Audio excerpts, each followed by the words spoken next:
Nice. Just be it. Patrocinador del Maestro en Forma. How I did it. As I mentioned last week, I have learned Spanish to level B2 all by myself. It's a good thing to be able to tell my students when they say they'll never achieve fluency with their use of English.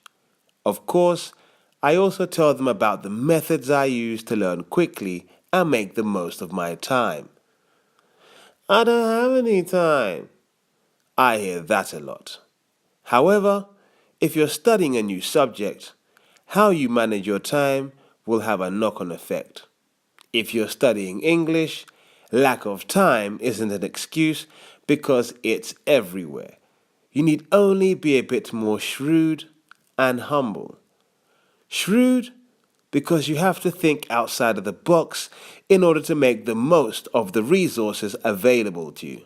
Humble because you have to accustom yourself to feeling stupid, to hearing people in movies, series, or songs, and only understanding a few words here and there because in effect you are going back to square one like a baby.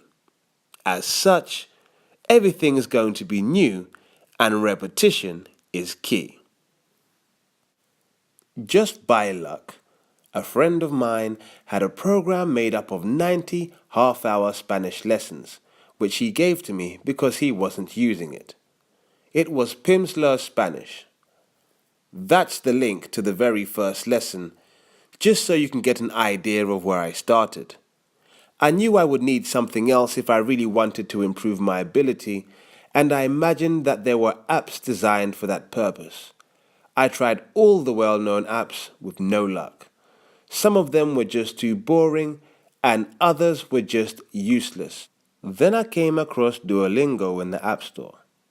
And seeing as I had nothing to lose, I gave it a go. Half an hour later, I was still playing. If only I'd had this when I was in school and college, I would have got an A-star in languages because it's like a game. Even a child in primary school could use it. And it has a feature that allows you to repeat sections in order to help you reinforce what you have learned.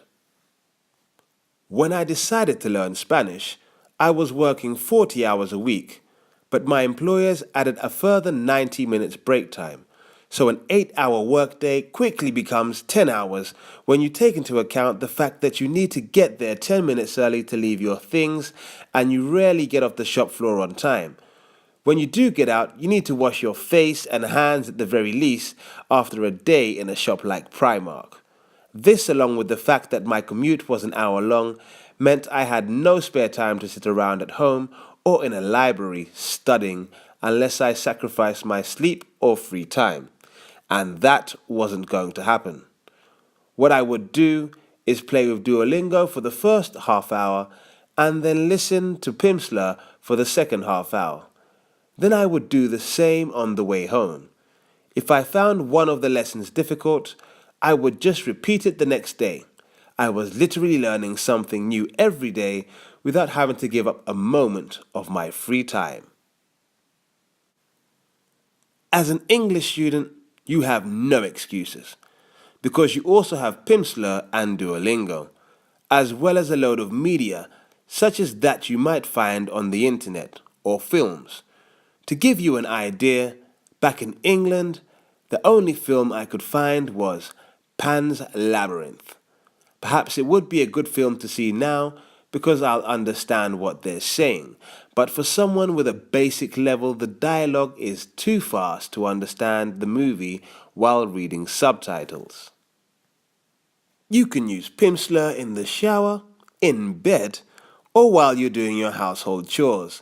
They're all ideal times because all you need to do is listen and repeat like a baby. Duolingo can be used at any point in time when you have a few minutes to spare.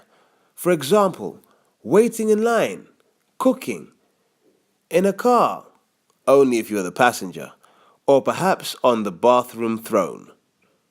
After making the most of all these little pockets of time, you'll soon reach a point where you need to practice in the real world.